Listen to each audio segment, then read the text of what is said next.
ওরে আল্লাহ, এ আমি কি দেখছি? সত্যি সত্যি একটা জ্যান্ত বাচ্চা এই ঝুড়িতে। আয় রে সোনা, আয়, একটুও ভয় পাস না। এই তো আমি তোকে ধরে ফেলেছি। কোন পাষাণ মা বাবারে তোকে এভাবে মাঝ নদীতে ভাসিয়ে দিল? আয়, আমার কোলে আয়। কি রে, এখন এখানে বসে আছিস? নিজের জামাইকে তো খেয়ে এখন আমাদের ঘাড়ে এসে বসেছিস। আমাদের নিজেদেরই দুবেলা খাবার জোটে না, তার ওপর আবার এই আপদ।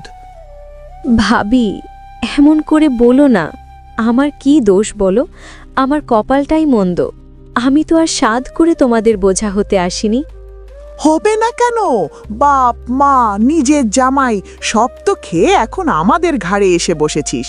আমাদের আর ভালো লাগে না এসব আপদ সহ্য করতে। নিজেদেরই পেটে ভাত জোটে না, তার উপর আবার এক বড় মুখ। আজ তোর ভাই এক ছটা কাঠও জোগাড় করতে পারেনি, আমরা কি না খেয়ে মরবো? ভাবি, খোদার দোহাই লাগে, এমন অপবাদ দিও না। আমার কপাল মন্দ বলেই তো আজ আমার এই দশা। ঠিক এই সময় কাঠুরে হন্তদন্ত হয়ে বাড়ি ফিরল। আরে থামো তোমরা, বাড়িতে তোমরা এসব কি অলক্ষণে কথা বলছো? দেখো, আজ আমি নদীর পাড় থেকে কি নিয়ে এসেছি। এ কি, কাঠ কোথায়? আর এই ঝুড়িতে বাচ্চার কান্নার আওয়াজ আসছে কেন? তুমি কি পাগল হলে নাকি? দেখো, নদী থেকে এই নিষ্পাপ শিশুটিকে আমি কুড়িয়ে পেয়েছি। একে জোয়ারের জল ভাসিয়ে নিয়ে যাচ্ছিল। আমি ঠিক সময় গিয়ে একে বাঁচিয়েছি। আল্লাহ হয়তো আমাদের ঘরের রহমত হিসেবেই এই মাসুম বাচ্চাটাকে পাঠিয়েছেন। রহমত? কিসের রহমত শুনি? এই আকালের দিনে এক মুঠো চালের জোগাড় নেই, তার ওপর আবার এই কোত্থেকে আসা আপদকে পালতে হবে? নিজের মেয়ের খাবারই তো ঠিকমতো দিতে পারছি না, তার ওপর এই আপদটাকেও কি আমি বুকের দুধ খাওয়াবো? না, হবে না। এই বাচ্চার কান্না আমি সহ্য করতে পারবো না। একে যেখান থেকে এনেছো সেখানেই রেখে এসো। ভাবি, অমন নিষ্ঠুর কথা বলো না। দেখো, বাচ্চাটা কত মাসুম। আল্লাহ চাইলে এর রিজিকের ব্যবস্থা তিনিই করবেন। ভাবি, তুই যাই বলো, এই মাসুম বাচ্চাটাকে আমি কোথাও ফেলে দিতে দেব না। ওকে আজ থেকে আমিই পালব, ওর সমস্ত দেখাশোনা আমিই করব। একবার তাকিয়ে দেখো ভাবি, কি মায়াবী মুখ। এই নিষ্পাপ চোখ দুটোর দিকে তাকালে কলিজা জুড়িয়ে যায়। এমন মানিককে কেউ নদীর জলে ভাসিয়ে দিতে পারে? খুব তো মায়া দেখাচ্ছিস। পেটে ভাত নেই, তার উপর আবার নবাবজাদিকে পালার শখ হয়েছে। তোর ভাই তো আজ এক আঁটি কাঠও জোগাড় করতে পারেনি, খাওয়াবি কি শুনি? দরকার হলে আমি আমার নিজের খাবারের ভাগ ওকে দেব, তবুও ওকে আমি মরতে দেব না। আজ থেকে ও আমার কাছেই থাকবে। দেখো ভাই, বাচ্চাটা কেমন মায়াবী চোখ করে আমার দিকে তাকিয়ে আছে। ও যেন আমায় কিছু বলতে চায়। আজ থেকে এই মেয়ে আমাদের ঘরের আলো হয়ে থাকবে। আমি ঠিক করেছি, আমাদের এই ছোট্ট সোনাটার একটা সুন্দর নাম রাখব। আজ থেকে ওর নাম রাখলাম লাইলি, আমাদের ছোট্ট লাইলি। বাহ, লাইলি নামটা তো খুব চমৎকার।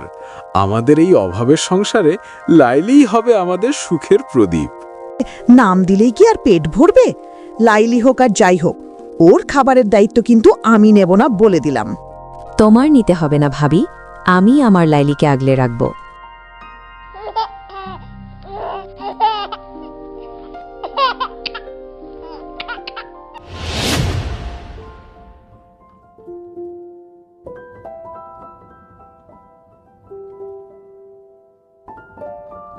মহারানী, আজকের জলটা কত স্বচ্ছ আর শীতল।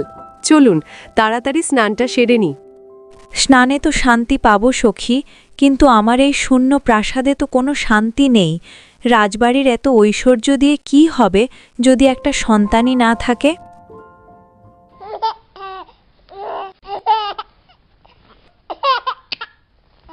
ওখানে ওটা কি ভাসছে সখী? দেখো তো, ওটা কি কোনো পদ্ম ফুল? না না, ওটা তো একটা বড় শাপলা পাতা।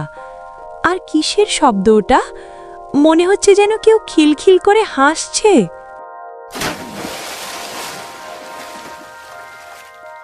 মহারানী, এ কি অলৌকিক কাণ্ড! এ যে এক পরীর মতো সুন্দর বাচ্চা। কোনো ঝুড়ি নেই, কিচ্ছু নেই, সরাসরি একটা বড় শাপলা পাতার উপর শুয়ে হাত পা ছুড়ছে।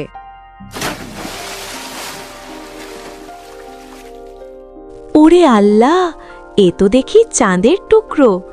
এমন অলৌকিক দৃশ্য তো আগে কখনো দেখিনি।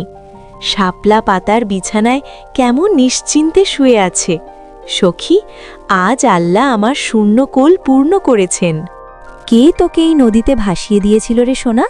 ভয় নেই, আজ থেকে আমিই তোর মা। তোকে আমি কুসুমপুর রাজ্যের রাজকুমারী হিসাবে বড় করব। রানী, এ কি চমৎকার শিশু! এ তো দেখি সাধারণ কোনো মানুষ নয়, সাক্ষাৎ পরীর মতো সুন্দর। তুমি কি এর কোনো নাম ঠিক করেছ? হ্যাঁ মহারাজ, ও তো কোনো সাধারণ ঝুড়িতে আসে